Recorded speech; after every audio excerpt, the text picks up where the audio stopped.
everybody, it's Teacher Penny here, and it is time to give you an updated video on some new things that have changed in the VIPKid world. Surprise, surprise, they've changed something. It is now July of 2020. It is actually July 4th today, so happy July 4th. And I am making this video to talk about the big three. VIPKid is constantly kind of refining and changing the hiring process, and there has recently been some updates to what the mock mentors are looking for, and so it's just time to update some stuff. So they're getting really picky on some things, and it's not necessarily bad. You kind of have to know what hoops to jump through.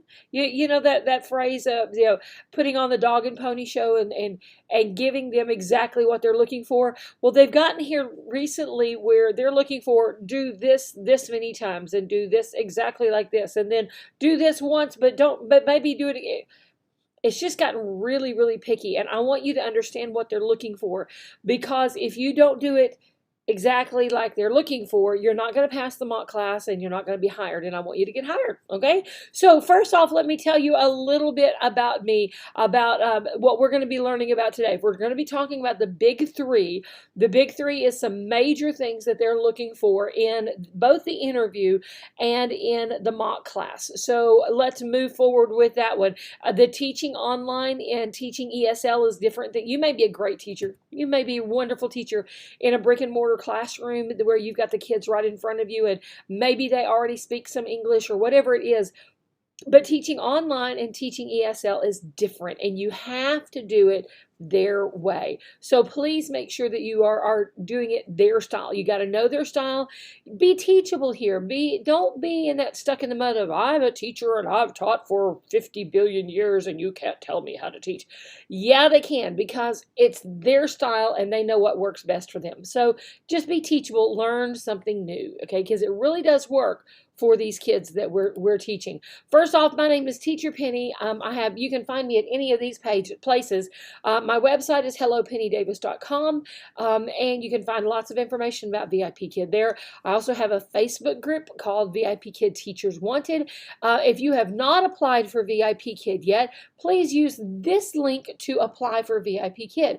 That will make you my referral, so I can help you all the way through the process. I'll give you access to private videos, private coaching material, all of my training material that's in the hiring boot camp that's a part of my website. If you are my referral, you get access to that. If you have applied for VIPKid but you did not use a referral code or a referral link, please go into your account, and you have to do this on a computer. Go into your account, go to the VIPKid page, and click on My Account in the top right corner. If it has the option there for Add Referral Code, then put in this code, Penny0008, all 3 zeros in there. Okay, so put in that code. That will also make you my referral.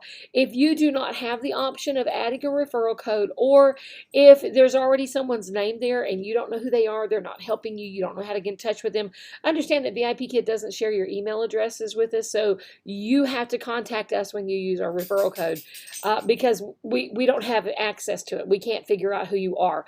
All it tells us is a name, a first name only, but no email address or anything. So please, if that person is not helping you, you don't know how to get a hold of them or anything, you can't switch to mine, but what you'll have to do is log out of the VIPKid website, and then clear your browser history on your browser, and then start a new application using this link and a different email address. Okay, so a different email address, and start a whole new application there. That will also make you my referral, and I can help you through the process, give you access to the hiring boot camp, and all of that help. Okay, I hope that makes sense. Whichever one you do, please be sure and email me, teacherpennyvipkid@gmail.com, so that I can help you and give you access to all of that. Okay, so let's talk today about the big three and what they are looking for in the big three. Now, in VIPKid world, what they're looking for on every single slide,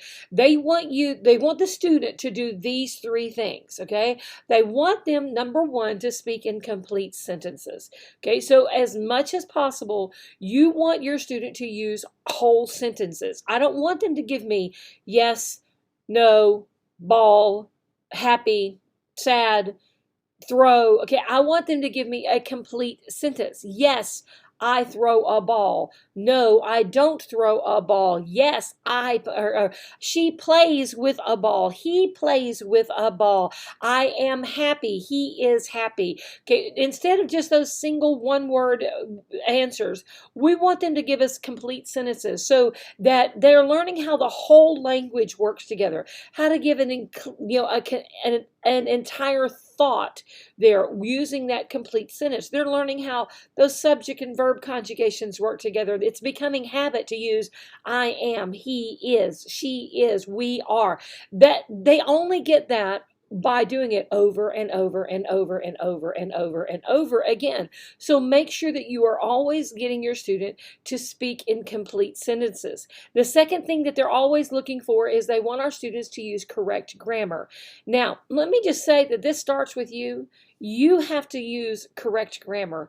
If you are going to be speaking, how do I put this nicely? If you can't speak English properly yourself, that is grammatically correct, then you are not going to be hired to teach English, okay? So if you be talking like this, like I'm from the country, y'all. I grew up in Texas, and now I live in North Carolina, and I can do country Southern all day long with you, okay? But that's not the way I would speak when I am teaching these lessons, okay? I have to speak English correctly myself. Now, sometimes we make mistakes. We stumble over our words and we say something wrong, and that's okay. If you do that, just go back and correct yourself and say it again, okay? But make sure that you are speaking English correctly first, and then you get your student to speak English correctly back to you. So if your student makes a mistake, if they say, she play with a ball instead of she plays with a ball, we have to correct that. So for both of these first two things in the big three, the speaking in complete sentences and using correct grammar, you're going to have to correct your student. Now, you can't really do that in the SMART demo, but in the mock class you can.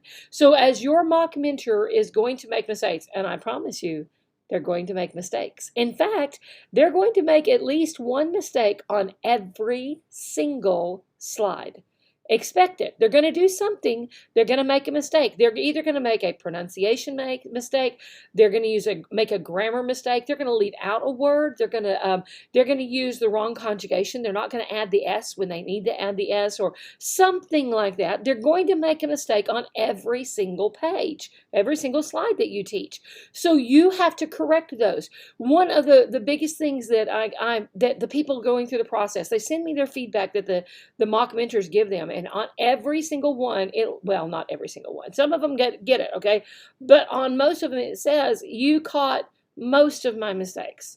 You caught some of my mistakes. You got me to use complete sentences most of the time or some of the time. That implies to me that they expect you to get every single one. Every single mistake that they make, every single time that they don't use complete sentences, they expect you to correct them. Now, we correct very gently. Okay, you already know that we're going to cup our hand behind our ear if we want them to say something. So let's say that I'm asking them a question. I'm using lots of TPR. The next video is going to be about TPR. So I'm using lots of TPR, and I ask a question, and I say, what does she play with? And the student says back to me, she play ball. Okay, I'm going to correct that very gently, very positively. By the way, they do want you to encourage your student that good try, that they tried to do it correctly but didn't quite. So, ooh, good try. Okay, so then you correct them. Okay, plays. She plays with a ball. And you just say it correctly and get them to say it back to you. If they leave out words like she play ball, then you would do she plays with a ball, okay? And so you're pointing out the words that you want them to say, the words that they may have skipped. Maybe we're asking them, what's your name? And they say, Linda. Okay, you need to go back and get them to give you that complete sentence. And this is a very common thing, very common. What does she play with? A ball. Okay. Yo, what's your name? Linda. Okay. You want them to give you the whole sentence. So you go back and you say, my name is Linda, and then get them to repeat it back to you. Okay. You always want them to use those complete sentences. They're going to try all the way through. They're going to try to give you one-word answers. They're going to try to give you yes, no. Okay. There's one part in the B lesson in the mock class that it says, do you throw a ball? Yes.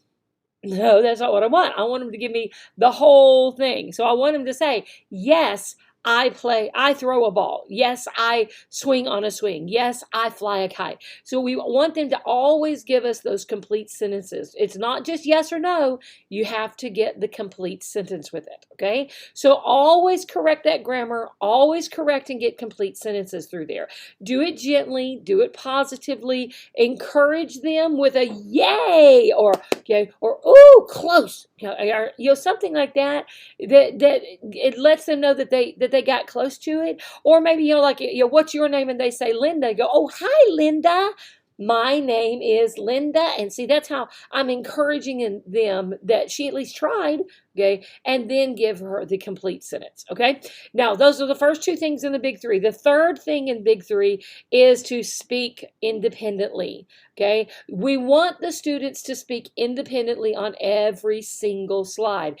At this point, they're learning by repetition. It's back and forth, back and forth, back and forth with my student. I say something, they say something. I say something, they say something. We're setting up what we call ping pong, back and forth with us, okay? So it should be 50-50 talk time, 50% me, 50% my student. It cannot be where I talk, and the student says 2 words.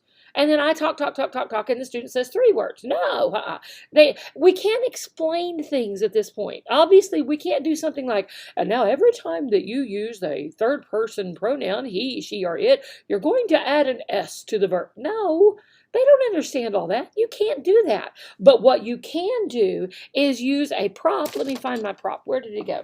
Okay, here it is.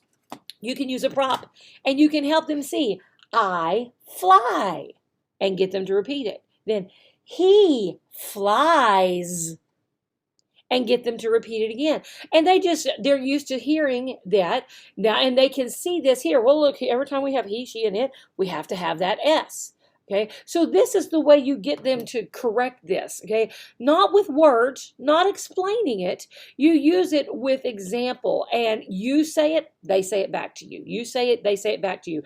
Back and forth throughout the entire lesson. Now, because we have this speak independently thing and we want 50%, make sure you're not using extra words. Can you say ball? No, you don't need to say that. All you do is say ball and get them to say ball back to you, okay? So you don't use all those extra words that we think are no big deal.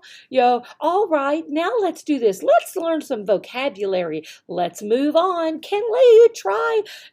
No, don't say all those words. You don't need them. I promise you don't need them, okay? Sometimes we feel like we have to fill in every little blank space, every little, when we're transitioning from one slide to the next one.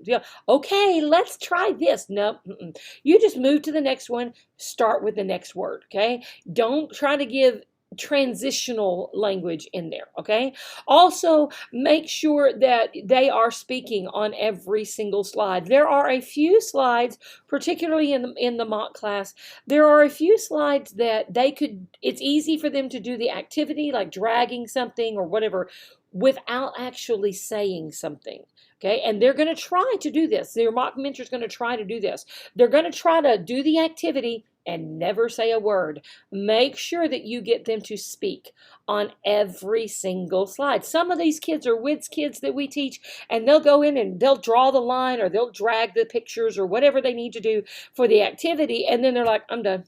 Okay. No, they're not done because you haven't spoken yet. Because remember, the whole point of the VIPKid lessons is verbal output. We have to get that verbal output. So make sure that you are getting your student to speak in those complete sentences and to do that all the way throughout the lesson. Okay, now that's the big three. So what I want you to think on every single slide that you're teaching, are you getting your student to speak in a complete sentence? Are you getting your student to use correct grammar? And are you getting your student to speak independently? If you are not getting all three of those things, you need to fix it. Okay, so let's go to video number 2 in this little series that I'm doing today. And that video is going to be on TPR. Okay, so let's go learn a little about TPR. See you in the next video. Bye.